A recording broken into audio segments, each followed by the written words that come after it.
விவசாயிகள் தற்கொலையை தடுத்து நிறுத்த மத்திய அரசு நடவடிக்கை எடுக்க வலியுறுத்தி டெல்லியில் ஜந்தர் மந்தரில் இன்று 5வது நாளாக தமிழக விவசாயிகள் போராட்டம் நடத்தி வருகின்றனர். தமிழகத்தில் விவசாயிகள் தற்கொலையை தடுத்து நிறுத்த மத்திய அரசை வலியுறுத்தி 100 நாள் போராட்டத்தை டெல்லி ஜந்தர் மந்தரில் தேசிய தென்னிந்திய நதிகள் இணைப்பு விவசாயிகள் சங்கத்தினர் மேற்கொண்டு வருகின்றனர். 5வது நாளான இன்று மொட்டையடித்து தங்களது உணர்வுகளை வெளிப்படுத்தியதாக செய்தியாளர்களிடம் பேசிய அச்சங்கத்தின் மாநில தலைவர் ஐயா கண்ணு தெரிவித்துள்ளார்.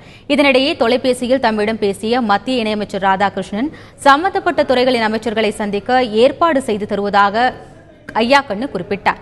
விவசாயிகளின் கடன் முழுமையாக தள்ளுபடி செய்யும் வரை போராட்டம் தொடரும் என்றும் ஐயா கண்ணு தெரிவித்துள்ளார்.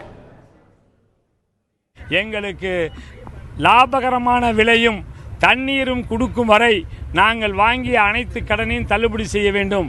அது தேசிய வங்கியாலும் சரி, பிரைவேட் ஃபைனான்ஸ் கம்பெனியாக இருந்தாலும் சரி, தனியார் வங்கியாக இருந்தாலும் சரி, எங்களுக்கு கடன் தள்ளுபடி செய்ய வேண்டும். அது கிடைக்கும் வரை நாங்கள் இங்கே போராடுவோம்.